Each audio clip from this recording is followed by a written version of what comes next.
F-15EE fighter জেটের ক্রুকে উদ্ধার করতে গিয়ে ব্ল্যাক হক প্লেন ধ্বংসের দাবি আইআরজিসির। প্রকাশ করল লোমহর্ষক অভিযানের ভিডিও। ইরানে উদ্ধার অভিযানে নিজেই প্লেন ধ্বংস করল আমেরিকা। আসলে কি ঘটেছিল?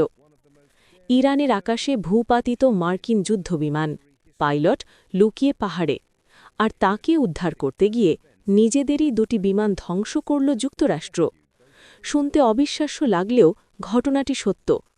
মার্কিন F-15E যুদ্ধবিমান ইরানে ভূপাতিত হওয়ার পর তার একজন পাইলট প্রায় ৩৬ ঘণ্টা পাহাড়ি এলাকায় লুকিয়েছিলেন।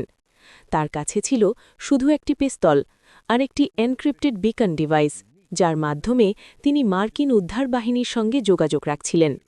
রবিবার ভোরে শুরু হয় এক বিশাল গোপন উদ্ধার অভিযান। এই মিশনে অংশ নেয় শত শত বিশেষ কমান্ডো, ডজনখানিক যুদ্ধবিমান ও হেলিকপ্টার, এমনকি সাইবার ও মহাকাশ গোয়েন্দা প্রযুক্তিও। কিন্তু সমস্যা হয় অন্য জায়গায়।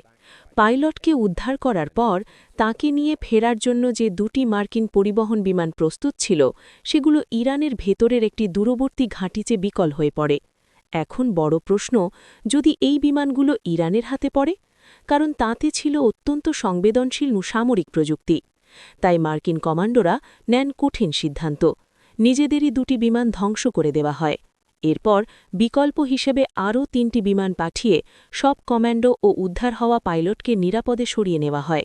এদিকে ইরান দাবি করেছে তাদের আইআরজিসি ও পুলিশ কমান্ডোরা ইস্পাহানের কাছে একটি মার্কিন C-130 বিমান ভূপাতিত করেছে।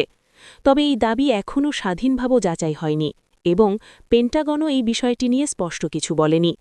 মার্কিন সামরিক কর্মকর্তারা বলছেন, এটি ছিল যুক্তরাষ্ট্রের ইতিহাসের সবচেয়ে কঠিন ও জটিল উদ্ধার অভিযানের একটি, আর পুরো অভিযানে সিআইএও গুরুত্বপূর্ণ ভূমিকা রেখেছে।